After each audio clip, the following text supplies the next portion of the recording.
예, 오늘은 주셨으니입니다. 주셨으니. 6째 시간인데요. 주셨으니, 자신의 독생자를 주셨으니 하는 주셨으니 게이브입니다. 요한복음 3장 16절. 근데 이게 2시간 분량이라서 오늘 1시간에 다 하려면 뒷부분이 이제 제가 원고가 지금 12페이지를 가져왔어요. 근데 그거 다 못하고 7페이지나 8페이지까지만 할게요. 그 나머지 뒷부분은 읽으세요. 그냥 올려드릴 테니까, PDF 올려드릴 테니까 프린트해서 뒷부분 읽으시고, 오늘 하는 부분은 그러니까 하나님께서 독생자를 주셨으니가 하나님 독생자를 주신 이유와 목적을 제가 23가지로 정리를 했어요.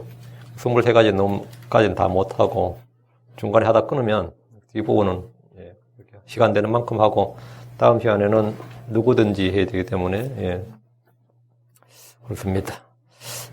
요한복음 3장 16절 같이 읽겠습니다. 같이 읽습니다. 하나님께서 세상을 이처럼 사랑하사 자신의 독생자를 주셨으니 이것은 누구든지 그를 믿는 자를 멸망하지 않고 영원한 생명을 얻게 하심이니라.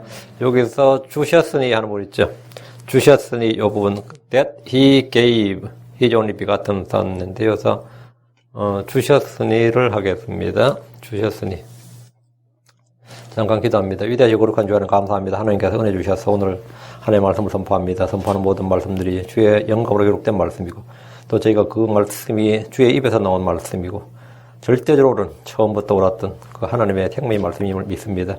믿는 모든 혼들에게 복을 주시고 하나님께서 지혜와 계시를 주시고 깨닫는 마음을 주시고 믿음으로 잘 결합할 수 있도록 이 말씀이 마음에 정착될 수 있도록 도우시며 주의 손으로 아버지 잘 돌판에 기록하신 그 손으로 또 이 시간은 성령을 통해서 저희 마음판에 이 말씀을 기록하여 주시옵소서. 사랑하는 아버지 하나님께서 은혜 주셔서 정말 늘 저희가 하나님의 말씀으로 충만하고 주의 성령으로 충만하고 주의 기름 부으심이 차고 넘치게 하시길 간구합니다. 이 시간도 그런 시간이 되도록 도와주십시오. 전능하신 주 하나님 오늘 온전을 영과 진리로 주님을 경배하고 주의 말씀을 듣는 시간, 주의 말씀을 듣는 기쁨과 즐거움 있게 해 주십시오. 감사드리며 주의 성기도합니다. 아멘. 아멘.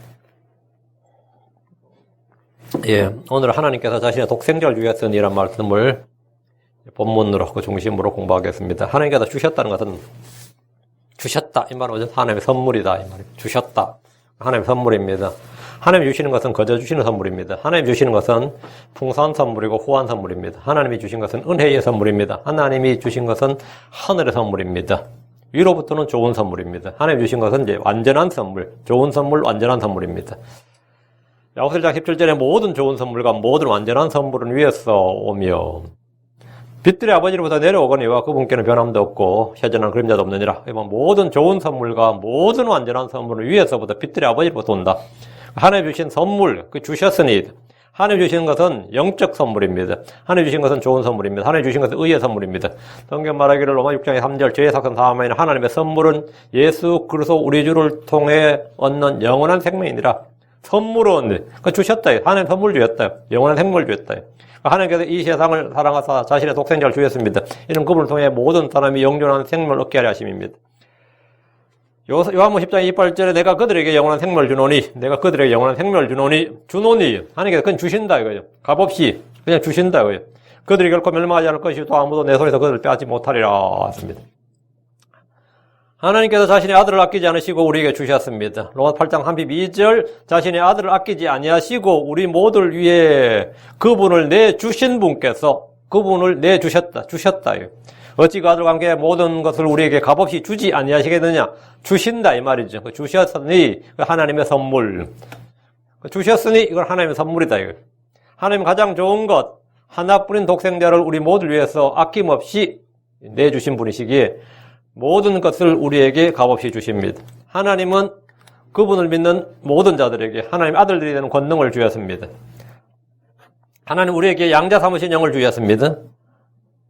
로마서 8장 15절에 너희는 다시는 두려움에 이르는 속박의 영을 받지 아니하고 양자 삼으시는 영을 받았느니라. 그분을 힘입어 우리가 아바 아버지라 하고 부르짖느니라. 양자 삼으시는 영을 받았느니라. 우리는 아들의 영을 받았다. 아들의 영을 받았다. 하나님 우리에게 자신의 성령을 주셨습니다. 고린도후서 5장 5절에 그런데 바로 그 일을 위하여 우리를 다듬으시고 또한 우리에게 성령을 보증으로 주신 분은 그 주셨으니 이 말이 하나님이시니라. 하나님이 주셨다. 뭘 성령을 주셨다. 자신의 아들을 주셨다. 양자 삼으시는 영을 주셨다. 하나님 우리에게 자신의 말씀인 성경을 주셨습니다. 하나님은 우리에게 자신의 모든 걸 주셨습니다. 하나님 우리에게 죄의 사함을 주셨습니다. 하나님 우리에게 화해하는 사역을 주셨습니다. 하나님 우리에게 자신의 의를 주셨습니다. 하나님 우리에게 생명 이루는 회개를 주셨습니다. 주셨다. 뭘 주셨나요? 뭘 주셨다 이거예요. 사도행 11장 18절 그들이 이것을 듣고는 잠잠하고 하나님께 영광을 돌리며 이르되 그러면 하나님께서 이방인들에게 생명 이루는 회개를 주셨도다 하니라. 생명 이루는 회개를 주셨도다. 회개를 주셨다는 거예요. 하나님이 값없이 주신 것들은 너무나 많습니다. 하나님 우리 속에 자신의 평강을 주셨습니다. 내가 너에게 평안을 남겨놓으리 곧 나의 평안을 너에게 주노라. 값없이 후히 주신다. 선물이다 이거죠. 하나님 우리에게 기쁨을 주셨습니다. 하나님은 우리 안에 하나님의 왕국을 주셨습니다. 하나님 우리에게 주를 위해 일할 수 있는 사역을 주셨습니다. 하나님은 우리는 그래서 일꾼이요 군사요 청직이요 대사입니다. 이것은 하나님의 성도들이 주신 은혜고 특권입니다. 하나님 우리에게 권능을 주셨습니다. 권능은 파워를 주셔서 힘을 주셨다는 겁니다. 하나님께서 우리에게 기도할 수 있는 특권을 주셨습니다. 기도는 우리가 항상 해야 될 의무이며 주님이 주신 선물이고 특권입니다. 요한복음 14장 13절에 너희가 내 이름으로 무엇을 구하든지 내가 그것을 행하리니 이것은 아버지께서 아들 안에서 영광을 받게 하려 함이니라. 너희가 내 이름으로 무엇을 구하든지 내가 그것을 행하리라. 우리 주께서 친히 약속하신 기도응답에 관한 말씀입니다. 주님 제자들에게 기도할 것을 가르치셨는데 또 너희가 내 이름으로 아버지께 무엇을 구하든지 그분께서 그것을 너희에게 뭐 하려 함이니라? 주게 하려 함이니라. 그러니까 주셨으니 하나님 주신 것들을 생각해 보세요. 하나님 주신 것들 주게 하려 함이니라. 구한 것을 준다 이거예요. 주님은 진실로 내가 너희에게 이르노니 너희가 무엇이든지 내 이름으로 아버지께 구하면 그분께서 그것을 너희에게 주시리라. 지금까지 너희가 내 이름으로 아무것도 구하지 아니하였으나 구하라 그리하면 너희가 받으리니 구하라 그러면 너희가 받으리니 이로써 너희 기쁨이 충만하리라. 성도들이 이 땅에서 믿음으로 살 수 있는 것 모든 필요를 얻을 수 있는 것은 바로 기도할 수 있기 때문이고 주님께서 우리에게 기도할 수 있도록 주셨기 때문입니다. 불신자들에게 잘 알려진 유명한 주의 말씀이 있습니다. 구하라 그러면 너희에게 주실 것이요 찾으라 그러면 너희가 찾을 것이요 두드리라 그러면 너희에게 열릴 것이니라. 여러분 이 말씀을 믿습니까? 믿음으로 구하고 조금 더 흔들리지 마십시오. 하나님은 빼앗는 분이 아니라 주시는 분입니다. 그분은 후히 주십니다. 그분은 꾸짖지 아니하십니다. 주님은 각 사람에게 성령의 선물을 주셨습니다. 어느 대학교 교훈이 학교 교훈 있죠. 교훈이 이거더라고. 너희가 거저 받았으니 거저 주라. 이 캘리포니아에 그런 대학이 있더라고. 아 놀라운 대학이야. 그 교훈이 이거야. 기독교 재단이겠죠? 예. 주님은 각 사람의 성령 선물 주셨습니다. 근데 그 등록금이 등록금 받던데. 거저 받았으니 거저 주라. 거저 받았으니 거저 주라. 좋지. 주님은 주시는 분이다. 너희가 거저 받았다. 이면 하나님이 우리에게 거저 주셨다. 이면 값없이 주셨다. 이거죠. 후히 주셨다. 은혜의 선물로 주셨다. 주님께서 주셨어요. 각 사람의 성령을 주셨고, 성령의 선물 주셨고, 성령의 권능을 주셨고, 주님 10명의 종들을 하나씩 불러서 각자에게 한 문 하나씩 주셨는데, 이는 모든 사람에게 그리스도의 선물의 분량대로 은혜를 주셨다는 겁니다. 주께서 우리 속에 건전한 생각의 영을 주셨습니다. 권능과 사랑을 부어주셨습니다. 주님은 양자 삼으신 영을 부어주셨습니다. 주셨어요. 주님은 지혜와 계시 영을 주셔서 하나님이 우리가 값없이 주신 것들을 알게 하려 하십니다. 고린도전서 2장 12절에 이제 우리가 세상 영을 받지 아니하고 하나님으로부터 온 영을 받았으니 이것은 우리가 하나님께서 우리에게 값없이 주신 것들을 알게 하려 함이니라. 하나님 우리에게 영원한 생명을 주셨습니다. 하나님은 은혜를 주셨습니다. 하나님은 각 사람에게 성령이 나타남을 주셨습니다. 하나님은 성도들을 섬길 천사들을 주셨습니다. 하나님 함께 모을 교회를 주셨고 서로를 돕고 섬기고 사랑할 수 있는 형제들을 주셨습니다. 하나님이 주신 것들에 주목하시고요. 하나님이 주신 것들 우리가 가진 것들 중에 받지 않는 것이 아무것도 없습니다. 내가 무언가를 가졌다 이거. 내가 그래도 그쪽 방면 내가 소질이 좀 있지. 응? 내가 그래도 다른 건 못해도 그건 내가 하나 가지고 있지. 그렇다면 그건 하나님께 받은 거다 말입니다. 응? 그 사람이 뭐 다른 건 몰라도 그거 하나는 있는데 그런 거 하나 있는데 심지어 아무것도 뭐 갖지 못해도 그래도 왜 심지는 굳지. 그런 성격도 사실은 받은 거다 이거. 좋은 성격에 좋은 걸 받은 거야. 응? 우리가 가진 것 중에 받지 않는 게 뭐냐 이거. 너희가 그것을 받았을진데 내가 그것을 받았을진데 어째 그것을 받지 아니한 것 같이 자랑하느냐? 뭐 자랑하죠. 사람들 다 저마다 뭐 자랑할 거 없으면 삶에 살 맛이 안 나요. 저마다 자랑할 게 있는데 그 자랑할 것들이 있다. 그건 전부 다 받은 거라. 부끄러운 것들은 그건 어떻게 된 거예요? 그건 부모에게 받은 거예요, 그죠? 아담에게 받은 거야. 마귀에게 받았거나. 하나님 주신 것들 중에 가장 뛰어난 것은 단연 자신의 독생자 예수 그리스도십니다. 하나님이 주신 것 가장 뛰어난 것 자신의 아들을 주셨다요. 자신의 아들을 아끼지 않으시고 주셨다요. 하나님 아들을 아끼지 않으시고 우리 모두를 위해 주셨습니다. 하나님은 악한 현세사에서 우리를 건지시려고 우리의 죄들로 인하여 자신을 주셨습니다. 하나님은 교회를 사랑하사 교회를 위해 자신을 주셨습니다. 하나님 나를 사랑하사 나를 위해 자신을 주셨습니다. 주셨다의 앞에가 뭐인 거예요? 전부 다 자신을 주었다요. 하나님은 자신의 아들을 주었다. 하나님은 자기 자신을 주었다. 하나님은 모든 사람을 위한 대속물로 뭘 주었다? 자신을 주셨습니다. 하나님 우리를 위해 자신을 주셨습니다. 디도서 2장 14절 그분께서 우리를 위하여 자신을 주심은 그분께서 우리를 위하여 자신을 주심은 모든 물보로부터 친히 우리를 구속하시고 정결하게 하사 선한 행에 열심을 내는 백성 곧 자신을 위한 특별한 백성이 되게 하려 하심이니라. 예수는 우리에게 무엇을 받는 분이 아닙니다. 주시는 분입니다. 주님은 자신의 살을 주셨습니다. 자신의 피를 주셨습니다. 자신의 생명을 주셨습니다. 자신의 영을 주셨습니다. 자신의 아들됨, 그 자신의 이름을 주셨습니다. 다 준 거죠. 여러분이 누구에게 자기 이름 줄 수 있습니까? 자기 신분증 줄 수 있어요? 응? 하나님의 빵은 하늘로부터 내려와 세상에 생명을 주는 자니라 하시니라. 자는 주님께서 자기 자신이 빵이다. 자신을 주었다 이거예요. 나는 선한 목자니라. 선한 목자 양들이야 자기 생명을 주거니와 나는 생명을 주었다 이거예요. 하나님이 우리에게 주신 것이 뭡니까? 하늘에 속한 모든 영적인 복으로 복을 주었습니다. 에베소 1장 3절 하나님과 우리 주 예수 그리스도의 아버지를 찬송하려다. 그분께서 그리스도 안에서 하늘에 저소드리는 모든 영적인 복을 우리에게 복을 주었으니 하늘에 저소드리는 모든 영적인 복을 우리에게 뭘 줬다? 복을 주었다. 복을 주었다. 하나님 우리에게 생명과 하나님 성품에 속한 모든 것을 우리에게 주셨습니다. 모든 걸 주셨다는 거야. 뭐가? 생명과 하나님 성품에 관한 것. 그러니까 이 세상 물질에 관한 것들은 하나님께 다 안 주셨는지 몰라도 생명과 하나님의 성품에 관한 것, 거기는 뭐 다 주셨다. 하늘에 속한 모든 영적인 복으로 복을 주셨다. 이건 확실합니다. 베드로서 1장 3절에 우리를 부르사 영광과 덕에 이루신 분을 아는 것을 통해 그분의 신성한 권능 디바인 파워입니다. 그분의 신성한 권능이 생명과 하나님의 성품에 속한 모든 것을 우리에게 주었도다. 그러니까 나는 못 받았다고 하면은 그게 뭐가 문제가 터진 겁니다. 하나님께서 분명히 생명과 하나님의 성품에 속한 모든 걸 우리에게 주셨도다. 우린 받은 겁니다. 하나님께서 자신의 독생자를 주셨다. 이 시간은 하나님이 자신의 독생자를 주신 이유와 목적을 함께 살펴보겠습니다. 첫째, 하나님께서 자신의 독생자를 주신 것은 우리 가운데 거하게 하기 위해서입니다. 요한복음 1장 14절에 말씀 육신이 되어 우리 가운데 거하심에 말씀이 육신이 되어 우리 가운데 거하시며 우리가 그분의 영광을 보니 아버지의 독생하신 분의 영광의 은혜와 진리가 충만하더라. 주님은 우리 가운데 장막을 지시고 우리 가운데 거하시며 함께 먹고 함께 대화하고 인간들이 겪을 수 있는 모든 것을 다 경험하셨습니다. 하나님은 육신을 입으시고 완전한 인간이 되심으로 배고픔과 갈증과 피곤함과 번민과 연약함을 몸소 느끼셨습니다. 영으로 계실 때는 알고 계셨지만 결코 느낄 수 없었던 인간의 모든 연약함을 몸소 느끼신 겁니다. 영으로 계실 때는 결코 받으실 수 없는 육체의 한계의 시험을 다 받으셨습니다. 그래서 히브리서 4장 15절에 이는 우리에게 계신 대제사장이 우리의 연약함을 몸소 느끼지 못하시는 분이 아니요 모든 점에서 우리가 똑같이 시험을 받으시되 죄는 없으신 분이기 때문이니라. 하나님은 자기 위해 사람의 모습 종의 형체를 취하셔서 우리 가운데 거하시며 사람이 육신의 연약함으로 인해서 겪는 모든 것을 직접 느끼셨고 겪으셨고 모든 면에서 우리가 똑같이 시험을 받으셨습니다. 주님 이 땅에 고관 대장이나 왕의 모습이 아니라 철저히 무명한 자가 되셨고 종의 형체를 취하셨습니다.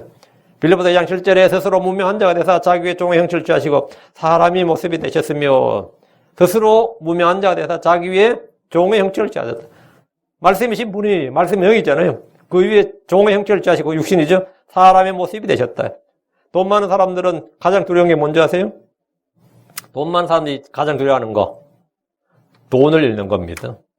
돈 많은 사람은 돈을 잃는 게 제일 두렵습니다. 권력자들이 가장 두려워하는 거는 권력을 잃는 게 가장 두렵습니다. 건강한 사람들이 가장 못 견디는 거는 자기 몸이 아프거나 불구화되는 것, 그런 게 가장 두려운 겁니다. 그래서 내가 건강 하나는 자신이 있었는데 건강했기 때문에 마음대로 할 수 있었는데 이제 그때 몸이 말을 안 되게 하면 그때부터 절망감을 느낍니다. 그런 사람들은 더 절망감을 느껴요. 인물이 아주 좋은 사람, 외모가 빼어난 사람들은 그런 사람들은 늙는 것을 두려워하고 몸에 어떤 상처가 나거나 인물이 흉하게 되는 거 그런 감당을 못하면 화상을 입는다든가 하면 이거 완전히 삶의 적을 다 잃어버린 겁니다. 자신들이 생각에 가장 강점으로 행하는 것들은 그것을 잃을 때 가장 큰 두려움을 느낍니다. 만약 그런 부류의 사람들에게 도의나 권세나 건강이나 임무를 빼앗아버리면 그들은 절망하고 말 겁니다. 근데 하나님은 자원에서 사람이 되셨고 육신을 입으셨고 무명한 자가 되셨고 종의 형체를 취하셨습니다. 로마서 8장 3절에 율법이 육신으로 말미암아 연약하게 능히 하지 못하는 것을 하나님께서 하시나니 곧 자신의 아들을 자신의 독생자를 죄 있는 육신의 모양으로 보내시고 또 죄로 인하 육신 안에 죄를 정죄하셨느니라. 자신의 아들을 죄 있는 육신의 모양으로 보내셨다. 죄 있는 육신의 모양. 죄 있는 육신의 모양으로 보내셨다는 말은 뭐죠? 가브리엘이나 미가엘처럼 그런 영적 영체로 보내신 게 아니다. 영적인 몸으로 보낸 게 아니다 이 말이. 응? 죄 있는 육신의 모양으로 보내셨다. 하나님은 예수 그리스도를 죄 있는 육신의 모양으로 보내셨습니다. 죄가 전혀 없으신 분, 죄를 알지도 못하신 분을 죄 있는 육신의 모양으로 보내신 겁니다. 그리고 죄로 인하여 육신 안에 죄를 정죄하셨습니다. 이는 마치 건강한 사람이 나병 환자가 되어 나병 환자들과 살면서 그들의 모든 병을 감당하는 것과 다를 바가 없습니다. 여러분 그렇게 하라 그러면 어떻겠습니까? 네가 남은 생활은 나 환자촌에 가서 봉사해라. 근데 갈 때는 그들과 똑같은 나병을 안고 가라. 이러면 어떨 것 같아? 그래서 그들을 섬기라 그러면. 근데 역사에 그런 사람이 하나 있습니다. 여러분 그 영화로도 만들어지고 소설로 나오고 뭐 유명한 사람이 아는데 데미안 신부로 들어보셨죠? 데미안 신부. 1840년부터 1888년에 살았던 사람인데 하와이 모로카이 섬에서 선교를 하러 갔는데 아무리 그들에게 복음을 전해도 씻어 먹히지 않아요. 하나님의 사랑과 은혜와 뭐 권능 아무리 설거해도 씻어 먹히지 않고 왜? 그들은 나병 환자들이었습니다. 그래서 할 수 없이 이 사람이 이들에게 복음을 전하는 방법이 없겠나 싶어서 하나님께 기도를 했는데 그 기도가 놀라웠어요. 자기도 그들처럼 나병이 들게 해달라고 기도를 시작했습니다. 그러다 어느 날 면도를 하기 위해서 거울 앞에 딱 섰는데 자신의 얼굴에 나병 반점이 피어난 거 보고 감사 기도를 했습니다. 감사 기도를 시작했어요. 그럼 완전히 나병 환자가 되어서 그들에게 전도를 했습니다. 그 이후로 모로카이 섬에 있는 나병 환자들은 복음을 믿고 영접하기 시작했습니다. 정상인이 건강한 사람이 문둥병자, 나병 환자가 되는 것보다 더 힘들고 어려운 것이 거룩하신 하나님이 죄 있는 육신의 모양으로 사람이 되시는 겁니다. 그리고 죄로 인해 정죄를 받는 겁니다. 하나님께서 자신의 독생자를 주신 이유와 목적입니다. 우리 가운데 거하시며 우리와 동일한 사람이 되는 겁니다. 그래 우리가 교제가 되는 거죠. 둘째, 하나님이 자신의 독생자를 주신 것은 하나님과 사람 사이의 중보자가 되기 위해서입니다. 육신을 입고 오셨습니다. 하나님 육신을 입고 오셨어요. 하나님께서 사람이 되지 않으시면 하나님과 사람 사이의 중보자가 될 수 없습니다. 하나님과 사람 사이의 중보자가 되기 위해서는 하나님이시면서 동시에 사람인 존재가 필요합니다. 이거 완전 헐리우드 영화의 단골 소재 중에 하나입니다. 전에 보니까 신이면서 사람인 거. 그리스 로마 신화에도 잘 많이 나와요. 두 개의 성품을 동시에 가져가 두 개를 중재자가 되는 것. 이런 거죠. 하나님은 영이시기 때문에 우리는 하나님을 잘 이해할 수 없습니다. 사람은 죄인이기 때문에 하나님 앞에 나갈 수 없습니다. 그래서 반드시 중재자, 중보자가 필요합니다. 하나님 육신 입지 않으셨을 때 의인 욥은 자신을 중재해줄 중재자가 없음을 한탄했습니다. 욥기 9장 33절에 우리 사이에 우리 둘 위에 손을 얹을 중재인도 없기 때문이라. 하나님 역시 중보자가 없음을 이상하게 여기셨습니다. 이사야 59장 16절에 그분께서 사람이 없음을 보시고 중보자가 없음을 이상하게 여기셨느니라. 그러므로 그분의 팔이 그분을 위하여 구원을 가지고 그분의 의가 그분을 지탱하였으니 그래서 주님은 스스로 사람이 되셔서 중보자가 되셨습니다. 디모데전서 2장 5절 이분이 바로 예수님입니다. 이는 한 하나님이 계시고 하나님과 사람들 사이에 한 중재자가 계시기 때문이라. 그 사람이신 그리스도 예수님이시니라. 주님은 육신이 되심으로 하나님의 말씀, 하나님의 성품, 하나님의 뜻과 계획을 계시해 주셨습니다. 그리고 우리의 죄와 허물과 연약함을 모두 담당하셨습니다. 하나님이 독생자를 주신 것은 바로 하나님이 사람이 되셔서 중보자가 되신 것이며 하나님은 죄인에게 드러내시고 죄인들을 하나님께 인도하는 겁니다. 됐죠? 하나님께서 자신의 독생자를 주신 것은 기록된 말씀, 율법을 성취하기 위해서 예언의 말씀을 성취하기 위해서입니다. 주님 율법의 저주와 심판을 자신의 몸에 담당하시고 십자가에서 죽으심으로써 율법을 성취하셨습니다. 영이신 하나님 자신이 제정하신 율법의 구속을 받을 수가 없습니다. 하나님으로서 인간에게 주어진 율법을 성취할 수 없으시기 때문에 직접 친히 자기 위에 살과 피를 취하시고 종의 형체를 입으시고 사람이 되신 겁니다. 그러다 로마서 5장 17절 18절에 내가 율법이나 대언자들의 글을 폐하러 온 줄로 생각하지 말라. 폐하러 온 것이 아니요 성취하러 왔노라. 진실로 내가 너에게 이르노니 하늘과 땅이 없어지기 전에는 율법의 1.1억도 떨어지지 아니하리라. 결코 없어지지 아니하고 다 성취되리라. 예수 그리스도께서 십자가의 죽으심으로 율법의 저주에서 우리를 대속하셨습니다. 어떤 범죄자가 스스로 경찰서나 검찰에 출두해서 나의 죄에 대해서 처벌을 해 주십시오 이렇게 말하고 율법이 정한 대로 형을 받으면 그는 더 이상 율법의 저주와 정죄 아래 있지 않습니다. 마찬가지로 주님은 우리를 위해 저주가 되셔서 우리를 구속하심으로 율법을 성취하셨습니다. 그리고 대언자들의 영광을 받은 예언의 말씀을 다 성취하셨습니다. 갈라디아 3장 13절 그리스도께서 우리를 위하여 저주가 되사 율법의 저주에서 우리를 대속하셨으니 이는 기록된 바 나무에 달린 자는 다 저주받은 자라 하였음이니라. 나무에 달린 자는 다 저주받은 자니라. 그 예수님께서 뭐 참소이나 투석행 있는 거 받지 않고 나무에 달리신 거예요. 그 십자가형이죠. 그 나무에 달린 자는 저주받은, 나무에 달렸다. 그러니까 높이 들려야 되는 겁니다. 그 나무에 달린 자는 저주받은. 예수님 저주받은 자다. 맞습니다. 지금도 유대인들 중에서 보면 예수님은 저주받은 자다 이런 거 있어요. 왜 유대인들도 예수님 크리스천들이 되도록 이제 되는 걸 방지하기 위해서 그것도 전도지를 만들고 하거든요. 이탈자가 없게 하기 위해서 그 전도지를 제가 봤는데 그게 하나가 이거더라고요. 저주받은 자다. 예수님은 저주받은 자다. 저주받은 자 맞지? 왜? 성경에 나오잖아요. 나무에 달린 자는 다 저주받은 자니라. 예수님 저주받았다고. 왜 저주받았어요? 율법의 저주에서 우리를 구속하시기 위해서, 대속하시기 위해서. 주님께서 우리를 위해서 저주가 되셨습니다. 우리를 위해 저주가 되셨, 죄가 되시고 저주가 되셨다고. 하나님은 이 육신을 꼬셔서 하나님의 진리를 위하여 할례자들의 사역자가 되셨습니다. 아브라함과 이삭과 야곱을 위해 제정하신 약속들을 모두 성취하셨습니다. 로마서 15장 8절에 이제 내가 말하는 예수 그리스도께서 하나님의 진리를 위하여 할례자들의 사역자가 되신 것은 조상들에게 하신 약속들을 확증하려 하시며 확증한다, 성취한다, 이루신다. 하나님의 독생자를 주신 것은 바로 자신의 몸으로 율법을 성취하시기 위한 것이었습니다. 다음 넷째, 하나님이 자신의 독생자를 주신 것은 잃어버린 자를 찾기 위해서입니다.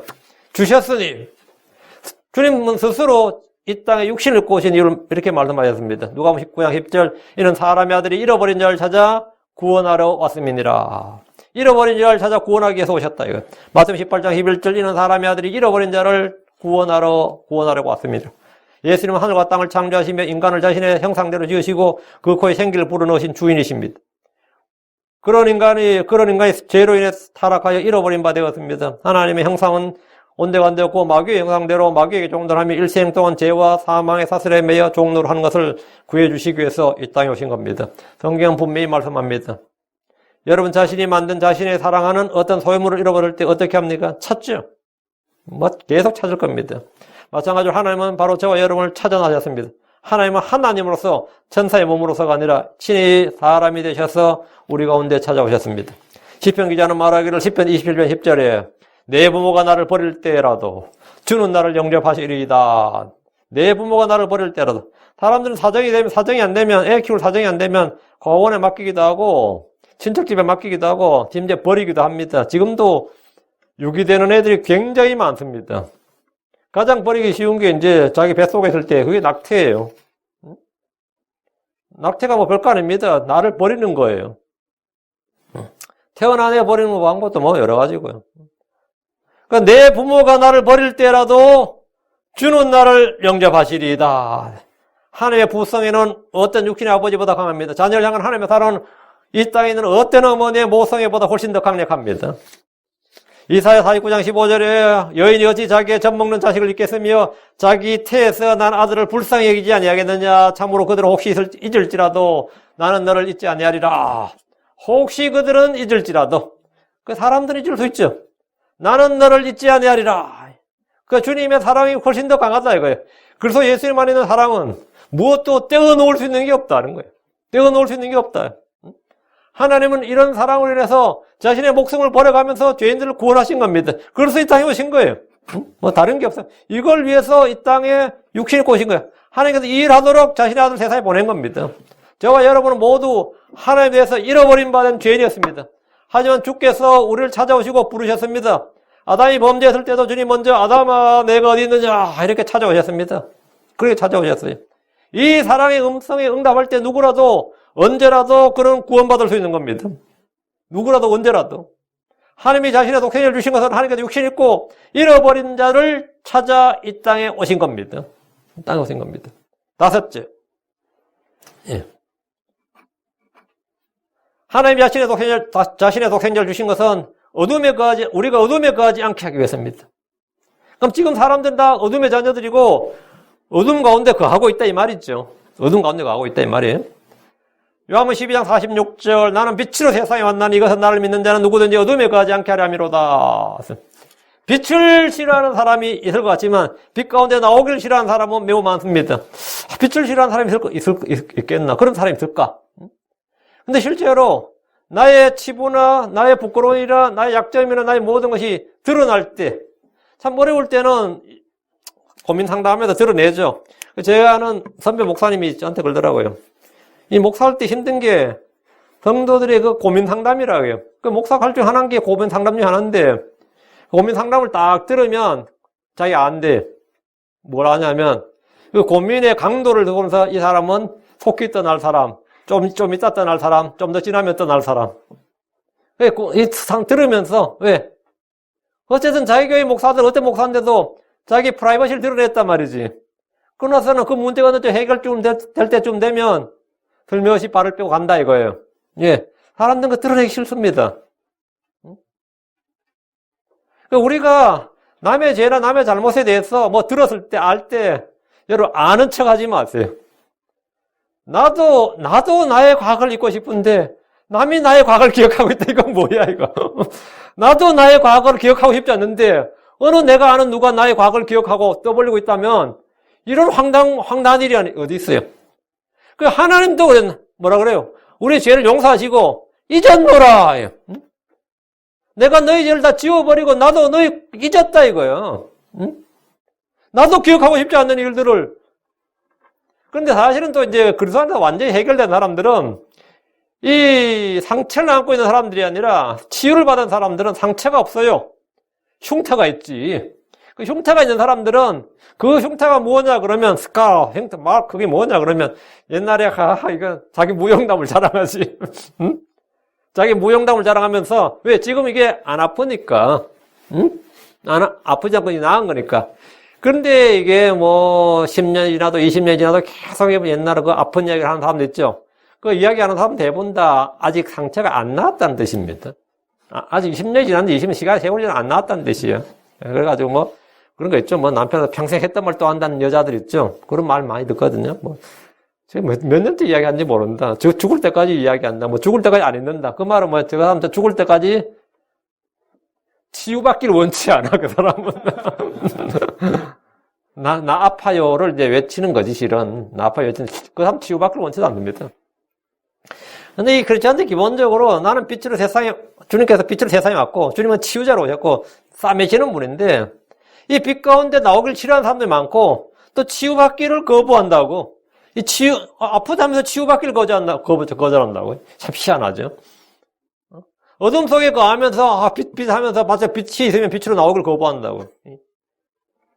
빛이 없는 밤에 항해하던 배에게는 항구에 등대에서 비추는 한 줄기 빛이 그들에게 뭐죠? 구원이에요. 생명이고 구원이라고. 그런데 밀항선 탄 사람들 어떨 것 같아요? 빛에 비치면 큰일 나죠? 빛이 없는 쪽으로 가야 된다고. 빛에 노출되면 안 된다고. 밀수꾼들 어떨 것 같아요?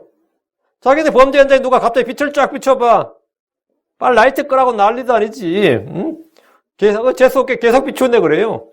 도둑놈이 경찰을 싫어하듯이 어두운 가운데 있는 죄인들은 빛 대신 예수 그리스도를 싫어합니다. 당연하죠. 그래서 예수님을 피해서 숨거나 고함을 지르는 거예요. 예. 요한복음 8장 12절 그때 예수님께서 다시 그들에게 말씀하시되 나는 세상의 빛이니 나를 따르는 자는 어둠 속에 다니지 아니하고 생명의 빛을 얻으리라 하시매. 요한복음 9장 5절 나는 내가 세상에 있는 동안에는 세상의 빛이로다. 빛이다. 예수 안 믿는 사람들의 이유가 많지만 가장 큰 이유는 빛보다 어둠을 더 사랑하기 때문이고 자신의 행위가 빛 가운데 드러나는 것이 두렵기 때문입니다. 요한복음 3장 19절에 정죄는 이것이니 곧 빛이 세상에 왔을 때 사람들이 자기 행위가 악함으로 빛보다 어둠을 더 사랑한 것이니라.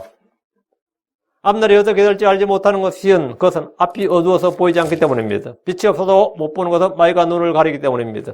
하나님 독생자를 주신 것은 하나님을 볼 수 없는 죄인들에게 하나님을 볼 수 있는 빛을 주시기 위해서입니다. 주께서 이 땅에 오신 하나님께서 자신의 독생자를 주신 거예요. 그분이 세상의 빛, 사람들의 빛, 참 빛이다. 그 빛을 통해서 보라 이거예요. 응? 빛 가운데 가라. 여섯째, 하나님이 자신의 독생자를 주신 것은 우리를 섬기기 위해서입니다. 마가복음 10장 45절 이는 사람의 아들이 섬김을 받으러 온 것이 아니라 도리어 섬기려 하고 자기 생명을 많은 사람의 대성물로 주려고 왔음이니라. 누구나 섬김을 받고 싶어 하지, 섬김을 받고 싶어 하지, 섬기고 싶어 하지 않습니다. 하지만 주님은 섬기러 오셨습니다. 예수로께서 하나님을 섬겼을 뿐 아니라 저와 여러분 같은 죄인들을 섬기셨습니다. 창조주께서 피조물들, 창조물을 섬기신 겁니다. 생명을 내어놓으시기까지 하셨습니다. 이런 저희들이 이 세상을 살아갈 때 어떻게 살아야 하는지를 보여주는 겁니다. 저희들은 영과 진리로 주님을 경배하고 섬겨할 뿐 아니라 형제들 위해 자기 목숨도 내어놓을 수 있어야 됩니다. 요한일서 3장 16절에 그분께서 우리를 위하여 자신의 생명을 버리셨으므로 우리가 이로써 하나님의 사랑을 깨닫나니 하나님께서 우리를 위하여 자기 생명을 버리셨다. 이게 자신의 독생자를 주신 거죠. 하나님께서 자신을 주신 거예요. 자신을 주신 거예요. 자신의 생명을 주셨다. 7째, 하나님이 자신의 독생자를 주신 것은 자신의 생명을 대속물로 주시기 위해서입니다. 대속물로. 마태복음 20장 28절 이와 같이 사람의 아들이 온 것도 섬기를 받으려 함이 아니라 도리어 섬기려 하고 자기 생명을 많은 사람의 대속물로 주려 함이니라. 하나님이 영이시기 때문에 죽을래 죽으실 수 없는 분입니다. 하나님께서 자신의 생명을 죄인들의 대속물로 주기 위해서는 반드시 사람이 되셔야 합니다. 영원히 죽으실 수 없으신 생명의 창시자여 생명 자체이신 분께서 죽으시기 위해서 육신을 입으시고 인간이 되셨습니다. 이사야 53장 10절에 그러나 주께서 그가 상함받는 것을 기뻐하사 고통을 받게 하셨은즉 주께서 그의 혼을 죄로 인한 허물로 삼으실 때 그가 자기 씨를 보며 자기 날들을 길게 할 것이요 또 주의 기뻐하시는 일이 그의 손에서 형통할 것이며. 요한복음 10장 15절 마치 아버지께서 나를 아시고 내가 아버지를 아는 것과 같으니 나는 양들 위하여 내 생명을 버리노라. 하나님께서 이를 위해 자신의 독생자를 주었습니다. 8째, 하나님 자신의 독생자를 주신 것은 사람들이 더 풍성한 생명을 얻고 그 생명을 더 풍성한 생명을 얻게 하기 위해서입니다. 요한복음 10장 10절 도둑이 온 것은 도둑질하고 죽이고 멸망시키는 것뿐이요 내가 온 것은 양들로 하여금 생명을 얻게 하고 생명을 더 풍성히 얻게 하는 것이니라. 자, 처음에 이 땅에 누가 왔어요? 예, 뱀이었죠. 옛뱀, 사탄, 마귀, 용. 그 도둑이 왔어요. 왜 왔다? 에덴에 왜 왔어요? 도둑질하고 하나님께 받은 특권, 생명, 권리, 하나님 왕국, 아담이 가지고 있었던 복 말이에요. 그걸 도둑질하고 그 생명을 죽이고 그들을 멸망시키러 왔다고. 그런데 이제 웰컴하고 환영한 게 이제 사람이었죠. 도둑이 온 것은 도둑질하고 죽이고 멸망시키는 것뿐이요 내가 온 것은 양들로 하여금 생명을 얻게 하고 생명을 더욱 풍성히 얻게 하려는 것이니라. 주님은 자신이 이 땅에 오신 이유와 목적을 양들로 하여금 생명을 얻게 하고 더욱 풍성히 얻게 하려는 것이니라. 사람은 사람에게 생명을 줄 수가 없습니다. 하나님만이 생명을 줄 수 있습니다. 일시적인 생명이 아니라 영원한 생명을 줄 수 있습니다. 예수를 믿는 자는 누구나 하나님 주시는 생명을 얻게 되며 더욱 풍성히 얻게 됩니다. 전능하신 주님이시지만 주는 선물 받지 않겠다고 거절한 사람들에게는 선물 강제로 안길 수는 없습니다.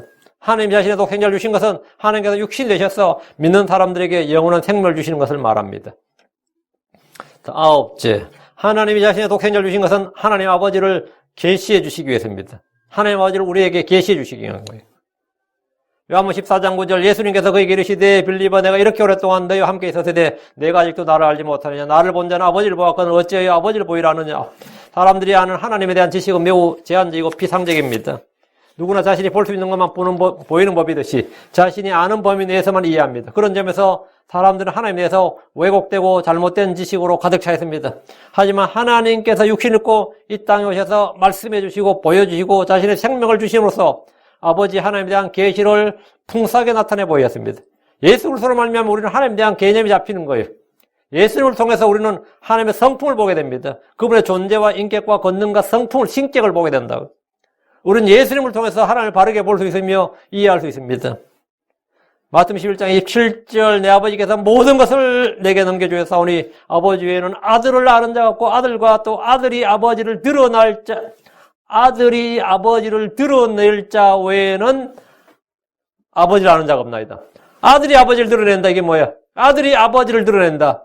예수님이 바로 하나님 아버지를 계시한다. 이거예요.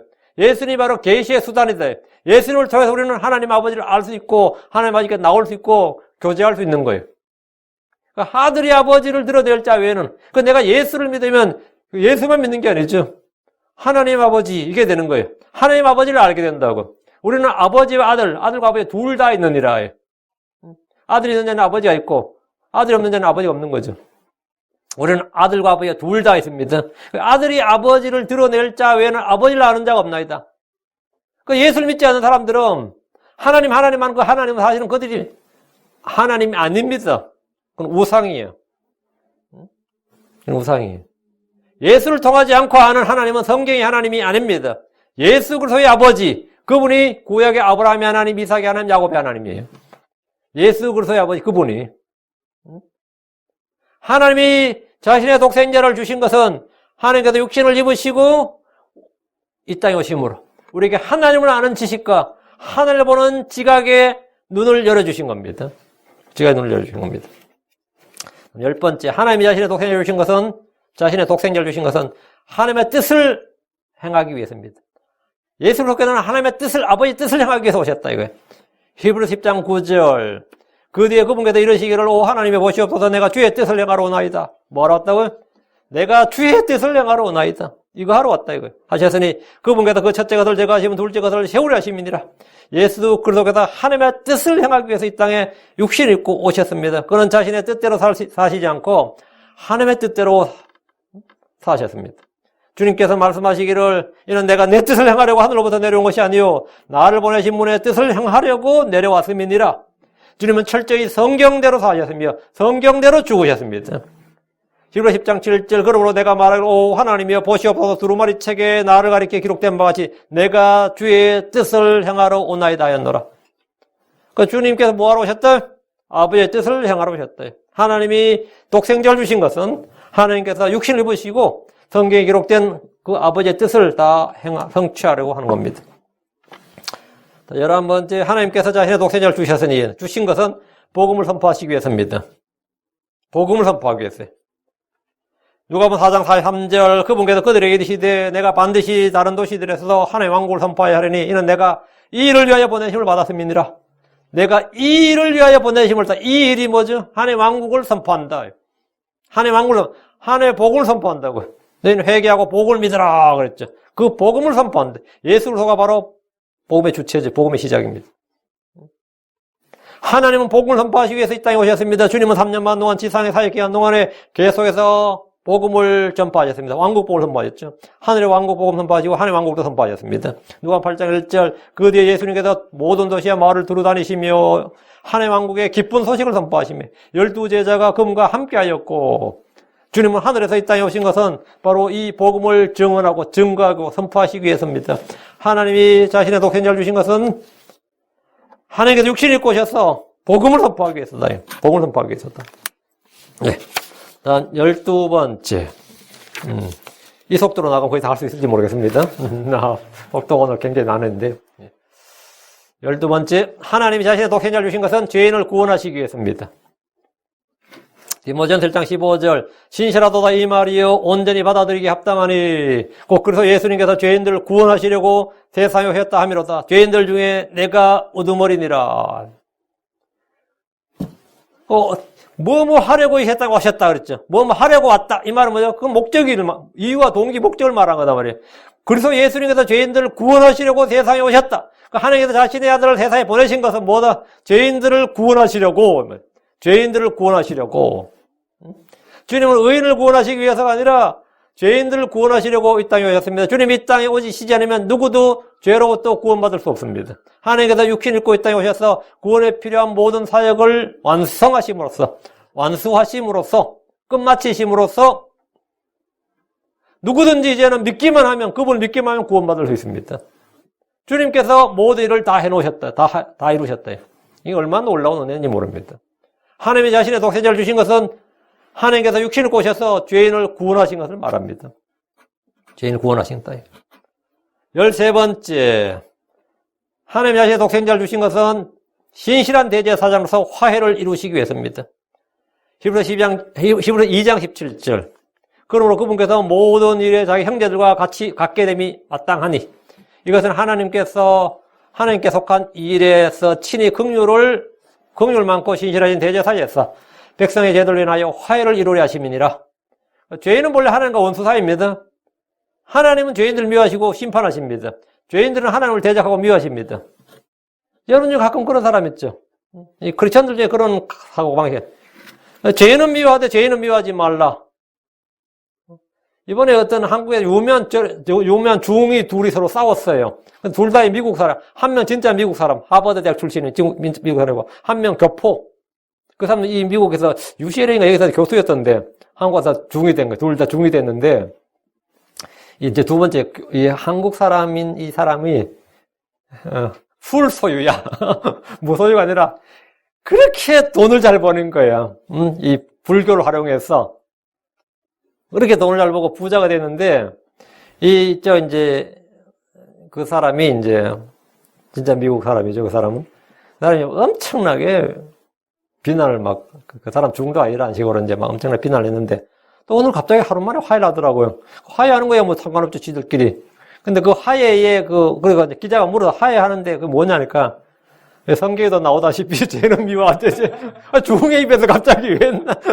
성경에도 나오다시피 죄는 미워하되 죄인들은 미워하지 말라 했다는 거야. 성경에 그 말 안 나옵니다. 제가 신문에 보고 깜짝 놀랐어요. 근데 크리스천들은 대부분 다 그게 성경에 나오는 줄로 아는 것 같아요. 그게 기독교의 사상이다. 응?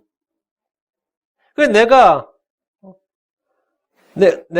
무슨 죄를 지었어. 그럼 당신이 계속 나를 미워할 거냐? 하나님 미워한다. 내가 널 미워하는 게 아니라 하나님 널 미워한다. 응? 하나님은 죄인들, 악을 사랑하는 자들, 불법을 행하는 자들 뭐든 미워하신다. 미워하신다. 하나님께서 네 죄는 믿지만 너는 미워하지 않는다. 그게 아닙니다. 죄인들은 하나님을 대적하고 미워합니다. 예, 기독교에서 목사님들 자주 이러는 예화 중에서 그런 것도 있어요. 어떤 아들이 전쟁에 갔다가 다리를 하나 잃었죠. 다리를 하나 잃어버렸는데 너무 이제 비참해서 돌아와서 엄마한테 전화를 걸었어요. 그런데 자기가 다리를 잃어버렸다고 말하지 않고 내 친구 하나가 다리 하나를 잃어버렸는데 같이 좀 살면 안 되겠느냐 이렇게 이제 엄마한테 이야기하니까 엄마가 그건 좀 곤란하다. 그거는 좀 안 되겠다. 그러면서 너만 와라. 친구한테는 어떻게 좀 떼내고 그렇게 전화 통화가 됐죠. 그래서 그 아들이 엄마는 다리 잃은 사람은 이제 이렇게 싫어하는구나 해서 자기가 이제 집에 안 돌아갔다는 거예요. 자기 이야기로 했으면 다리 잃었다 그러면 엄마가 오지 마라 그랬겠어요? 근데 그건 내가 딱 그 감동 깊은 그 예화도 아니고 전혀 말이 안 되는 소리야. 응? 그건 전혀 다른 이야기라고.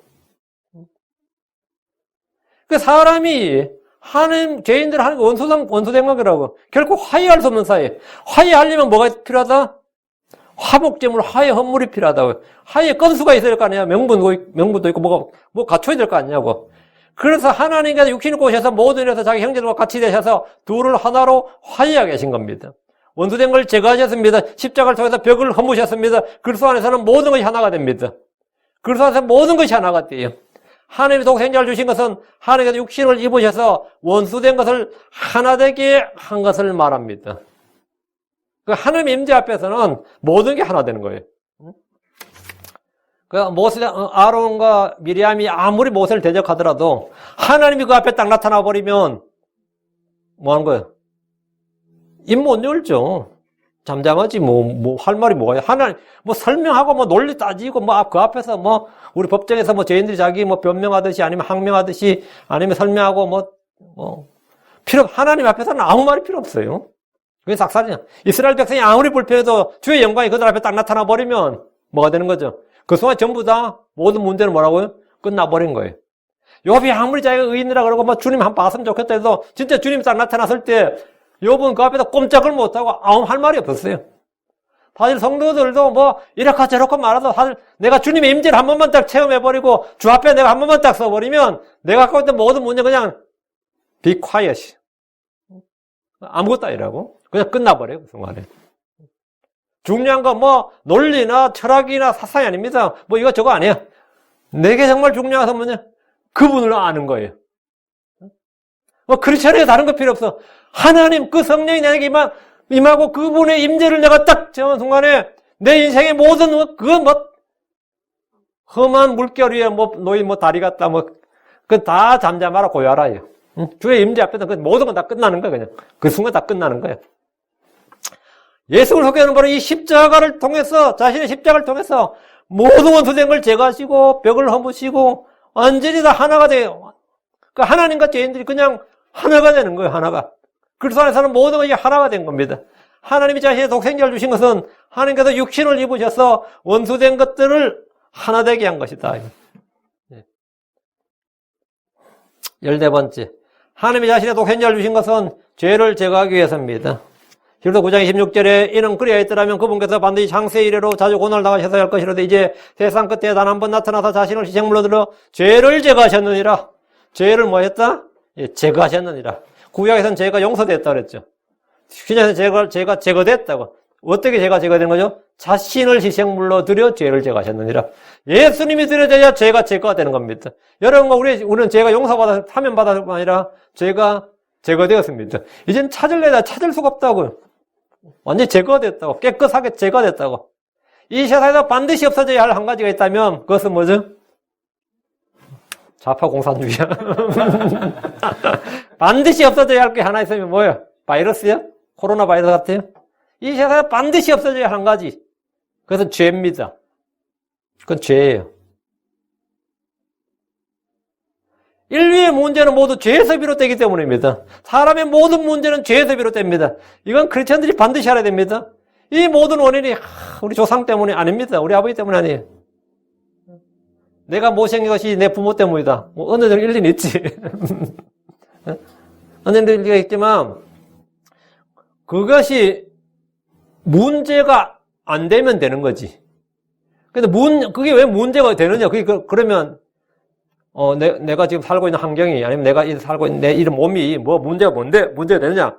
문제가 아닌 게 문제가 되는 순간이 되는 건 뭐냐면 죄 때문이에요. 죄 때문이라고.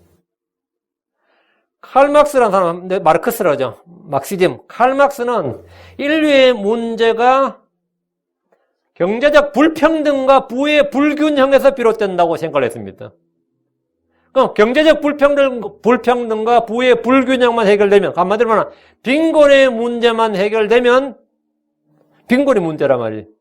그 빈곤의 문제만 해결되면 빈곤의 문제를 어떻게 해결한다고? 이거는 부족해서 빈곤이 생기는 게 아니라 불공평해서 빈곤이 생긴다는 거죠. 그리고 부자들 걸 빼앗아서 뭐 하는 거죠? 나누면 되지. 그것이 뭐냐? 공산주의야. 공산주의라고 해요.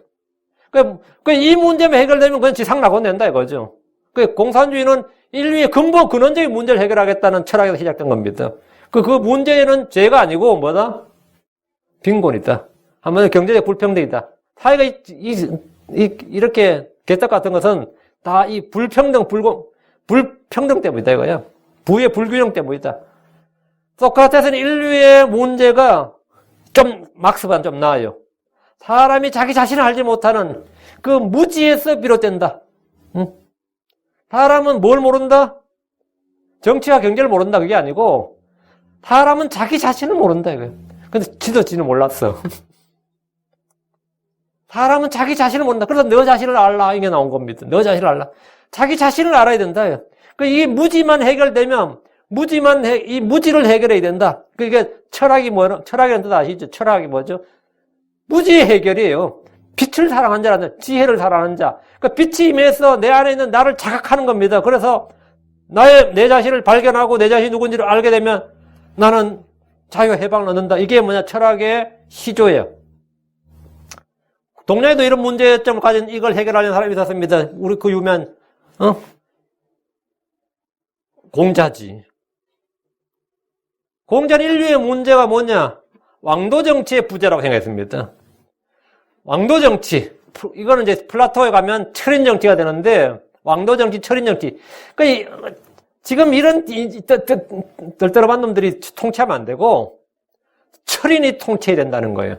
철인이란 건 뭐냐면, 슈퍼맨이에요. 인간을 초월한 그런 지각을 초월한 어떤 존재가 통치해야 된다 이거예요. 그걸 철인 통치라고 그래요. 근데 그건 이제 이쪽에 공자는 그렇게 맞았고, 인을 바탕으로 한, 인이 예지할 때 인을 바탕으로 한 왕도 정치로 모든 문제를 해결할 수 있다.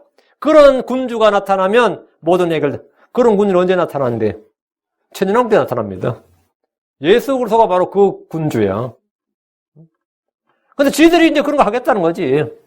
공자 자기를 왕으로 삼아놔도 마을 이장도 제대로 못 합니다. 공자가 어느 도시에 마을 이장이나 시장 했다, 우리 노력 라미라다에 시장을 했다 생각 한번 해보세요. 주민들이 불만이 없을 것 같아요. 어? 켈빈이 제네바 시장을 했거든요. 시장문은 따로 했었는데 사실은 켈빈이 제네바 시장이었습니다. 시장을 훨씬 능가하는 왕이었지, 거의. 그러니까 성경을 그 기초로 이 스위스 제네바를 다스렸는데, 켈빈이 죽었을 때 제네바 시민들이 다 만세 불렀습니다. 그리고 켈빈이 54세에 죽었는데, 야, 그 사람 몇 년만 더 살아서 우리가 다 죽었을 것이다, 그랬어요. 응? 치를 때렸다고. 응? 개신교 장로교에서 존경에 맞았는 켈빈 같은 사람이 성경을 바탕으로 통치한다는데, 그게 돼요. 미국도 비슷한 사람 한 명 있었는데, 카트라는 사람도, 지미 카트가 그래요. 나는 서든 베티스트죠. 주일학교 교사도 하고 이런 사람으로서 항상 성경에 바탕으로 해서 내가 정치를 하겠다. 정치가 되나, 그게. 그게 정치가 되냐고. 사람들은 모두 다 이런 식으로 어떤 애는 잘못된 교육이 문제로 생각하고 어떤 애는 마음속에서 사는 생각과 번뇌가 문제라고 그래서 금욕과 고행으로 육신 속에 있던 악한 것들을 통제하면 해결할 수 있다고 생각합니다. 그러나 그런 것들은 죄의 결과요, 죄의 현상들을 문제의 본질로 생각한 겁니다. 죄가 문제지. 그건 죄의 현상과 죄의 결과들이라고. 근본 문제는 언제나 뭐다? 인류의 근본 문제, 사람의 근본 문제는 언제나 죄입니다. 하나님은 육신을 입고 이 땅에 오셔서 죄를 제거하셨습니다. 요한일서 3장 5절 그분께서 우리의 죄들을 제거하시려고 나타나신 걸 너희가 알거니와 그분 안에는 죄가 없느니라. 야, 그분께서 우리의 죄들을 제거하시려고 나타난 줄 너희가 알거니와. 여러분 아십니까? 예수님이 뭐하러 오신지? 죄들을 제거하러 나타났다고. 주님은 십자가에서 우리의 죄를 모두 가져가셨습니다. 요한복음 1장 29절 이튿날 요한 예수님께서 자기에게 나오시는 것을 보시고 이르되 보라 세상 죄를 제거한 하나님의 어린 양이로다. 양이시로다. 하나님은 세상 죄를 제거하시기 위해서 오셨습니다. 하나님이 자신의 독생자를 주신 것은 육신을 입고 오셔서 세상 죄를 제거하도록 주신 겁니다. 예. 몇이요? 한 개, 15번째. 하나님 자신의 독생자를 주신 것은 마귀의 일을 멸하기 위해서입니다. 요한일서 3장 8절 죄를 범한 자는 마귀에게 속하나니 이는 마귀가 처음부터 범죄하기 때문이라 하나님의 아들이 나타나신 목적이 이것이니 곧 마귀의 일들을 멸하려 하시는 것이라. 예수님 나타나신 목적은 마귀의 일들을 멸하려는 겁니다. 마귀는 속인 자요 살인한 자요 거짓말한 자입니다. 이 세상 사람들은 배우지 않고도 그렇게 자연스럽게 거짓말할 수 있는 것은 그의 아비가 마귀이기 때문입니다. 그렇게 사람들이 거짓말을 잘할 수 있는 것 타고난 거죠. 그거는 생이지지야. 배워서 아니면 학이지지가 아니라 생이지지야. 태어나면서부터 그냥 자연스럽게 하는 거예요. 마귀는 불의의 속임수로 다가와 온 세상을 미혹합니다. 성경 말하기를 요한복음 8장 44절에 너희는 너희 아비 마귀에서 났으니 너희 아비 욕망들을 너희도 행하고자 하느니라. 그는 처음부터 살인자요 진리가 그 속에 없으므로 진리 안에 거하지 못하고 거짓말할 때 자기 자신의 것으로 말하니 이는 그가 거짓말쟁이요 거짓의 아비이기 때문이니라. 주님 이런 일을 이 마귀의 일을 멸하려고 오셨습니다. 성령이 충만한 사람은 결코 자살하거나 거짓말하지 않습니다. 자기 생명을 멸하지 않는다고요. 여러분 신문에서 보는 오늘의 운세나 사주팔자나 멸자리나 바이오리듬이나 기나 마인드 컨트롤이나 요가나 서희나 단전호흡이나 성공의 비법, 동양학 등 모든 것이 마귀의 술책이고 속임수입니다. 회사나 학교에서 제사를 지내고 돼지머리에 절하는 것이나 이건 다 마귀에 속아서 하는 행동입니다. 마귀는 병을 가져다 주기도 합니다. 귀나 입이 의학적으로 정상인데 들리지 않고 말하지 못하는 마귀 들린 겁니다. 사도행전 10장 38절에 하나님께서 나사렛 예수님께 성령님과 권능으로 기름을 부으시며 그분께서 두루 다니시며 선을 행하시고 마귀에게 억눌린 모든 사람을 고치셨으니 마귀에게 억눌린 사람들을 뭐했다? 고치셨으니 이것도 치료의 대상이다. 마귀에 억눌린 사람도 치료의 대상이다. 고치셨으니 이는 하나님께서 그분과 함께 하시기 때문이라. 주를 믿지 못하고 예수라는 이름만 나오면 이상하게 싫고 히스테릭하게 반응하는 사람도 있습니다. 모두 마귀의 일입니다. 부적을 달고 다니거나 복권을 하면 당첨될 것 같은 기분이 막 속에 들고 말이지.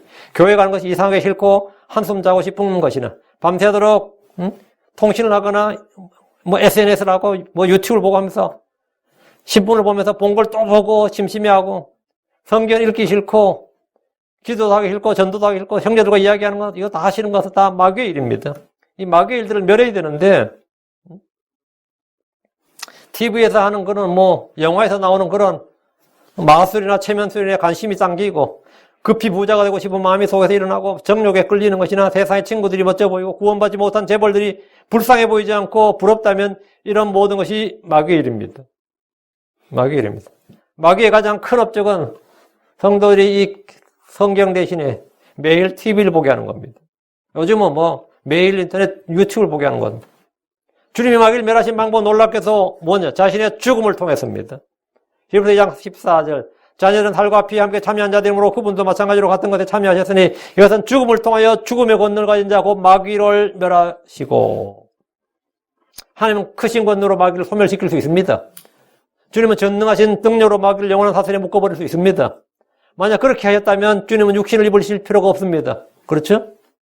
왜 그렇게 하는 것 같아요? 주님께서 뭐 하려고 그렇게 힘들게 죽음을 통해서 죽음의 권능을 가진 마귀를 멸한 거예요. 주님께서 그렇게 해버리면 마귀에 속한 자들 다 죽지요. 마귀에 속한 자를 구원하고 마귀를 멸해야 된다고. 마귀에 속한 자들을 멸하면 안 되고 마귀에 속한 자들을 건져내고 그래서 주님께서 죽음의 권능을 가진 자 마귀를 멸하신 죽음을 통해서 죽음을 통해서 죽음의 권능을 가진 자 마귀를 멸하시려면 당연히 육신 입고 사람이 되셔서 이 땅에 오셔야 됩니다. 하나님께서 자신의 독생자를 보내신 것은 뭐냐? 마귀를 멸하시기 위해서입니다. 그래서 하나님께서 육신을 입으셨는데 주님께서 십자가를 지시기 전에 마귀 운명에 대해서 말씀하셨습니다. 요한복음 12장 31절 이제 이 세상에 대한 심판이 일어서니 이제 이 세상의 통치자가 쫓겨나리라. 자신의 죽음이 마귀에게 승리를 가져다 주는 것이 아니라 마귀를 멸망에 이르게 하는 것이라는 것을 말씀해 주신 겁니다. 자, 다음 16번째. 하나님 자신이 독생자를 주신 것은 여기서부터는 23번째까지는 여러분 직접 읽으시기 바랍니다. 오늘 여기까지 하고 11시 예배 준비합시다.